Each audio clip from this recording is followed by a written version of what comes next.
আমরা কখনোই কারো জন্মভূমি নিয়ে কথা বলবো না। আমরা অনেকেই আছি না, অনেকের বিভাগ নিয়ে কথা বলি, যে তোমার বাড়ি বরিশাল, তোমার বাড়ি ময়মনসিংহ, এগুলা নিয়ে খোঁটা দেওয়া যাবে? জন্ম কারো হাতে নাকি আল্লাহর হাতে?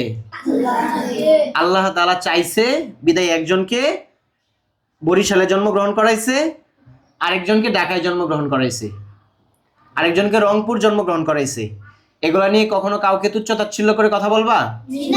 কাউকে ছোট করে কথা বলবা? আল্লাহ তাআলা চাইলে তো তোমার বাড়ি আজকে বরিশাল, আল্লাহ তাআলা চাইলে তো তোমার বাড়িটা ঢাকাও হইতে পারতো, বা তোমার বাড়ি আজকে ঢাকা, তোমার বাড়িটা তো চাইলে বরিশালও হইতে পারতো, রংপুরও হইতে পারতো। আজকে তোমার বাবা অনেক ধনী, চাইলে তো গরিবের ঘরে তোমাকে জন্মগ্রহণ করাইতে পারতো, বা তুমি অনেক গরিব, তোমাকে বড়লোকের ঘরেও জন্মগ্রহণ করাইতে পারতো। সুতরাং এগুলা সবকিছু কার হাতে? আল্লাহ তাআলার হাতে। এই জন্য কেউ কাউকে আমরা এগুলা নিয়ে খোঁটা দিব না। আমার কাছে একটা বিচার আসছে, একজনের বাড়ি বরিশাল, আরেকজন বলতেছে বরিশাল্লা, বরিশাল্লা, এগুলা বলা যাবে? আল্লাহ তাআলা আমাদেরকে মাফ করুক। এগুলা বলে কাউকে কখনো কষ্ট দেওয়া যাবে না। তোমরা অনেক ছোট আছো, অনেক শিকার আছে তোমাদের, তোমরা এগুলা নিয়ে কখনো কথা বলবা? সবাই বলো, কথা বলবা? আল্লাহ তাআলা যাকে যে অবস্থানে রাখছে সবসময় শুকরিয়া আদায় করবা।